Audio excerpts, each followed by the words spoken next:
919,140 ብር ወረዳው ከመንግስት ግምጃ ቤት ታውጆለታል ማለት ነው።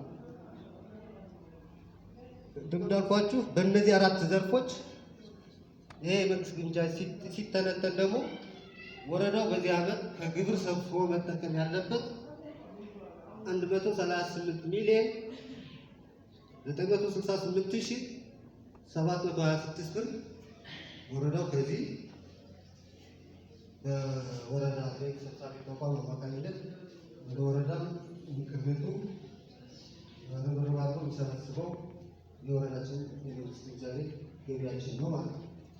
ከዛ ውስጥ በዓመቱ ክልሉ የሚደርሰው 432,649,166 ብር ይጠቁመናል።